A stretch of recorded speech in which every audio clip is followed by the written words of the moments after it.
Okay, good afternoon. It is August 5th, Monday, 3:47 p.m. We had a big down day. I'm sure everybody's aware of that by now. Want to go over a couple of things maybe you haven't been aware of. First, we had the market pretty much in the red most of the day. So it was definitely too bearish bias for the entire session. You can see the um, bar itself was a gigantic bear bar. Very large move.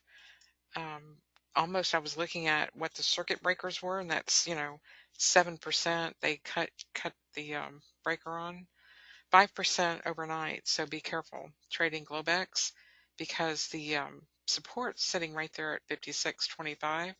First support sitting right on top of the daily um, bottom volatility. So that's where I'm expecting price to end up. And that represents about a 10% move from the top. Also, I mean, just sitting right there on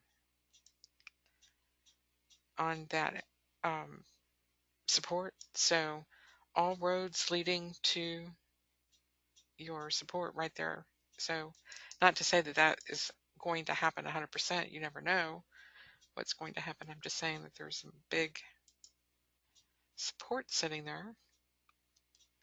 If you look at the weekly, you can see that there is a lot more room to go potentially to get to a second level of support should it make it down that far. But my guess is that there will be a little bit of bumpy bottom here going into 7,000, and we'll just have to play it by ear.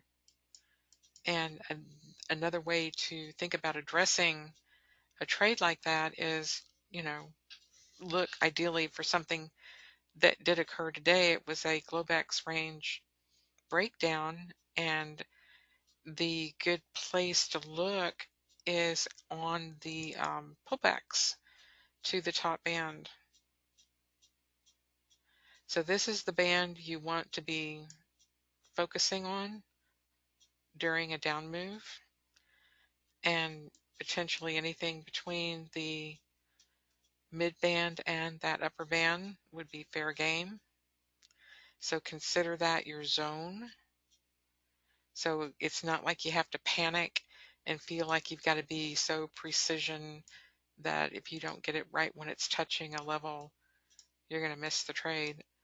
No. What we want to do is get comforted in this range. There's your buy box. There's your buy cloud. And so buy or sell, just entering inside that cloud. And then you can use your risk either to sit right there on that midband, and that looks like it was a pretty good level to trail it, or trail a little bit higher. That probably wouldn't be as feasible, but maybe just see how that works on a regular basis, and or wait for the entries to turn around on that upper band. So there were a couple of entries here. You had a turn here, you had a turn here, you had a turn here, and there. So precision entries, that way you can set it up to hit those inflections, and then use Blackbird to set the entries.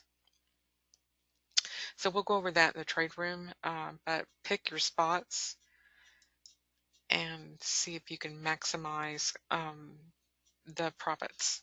And we'll see you in the trade room. Y'all come check us out. Thank you so much.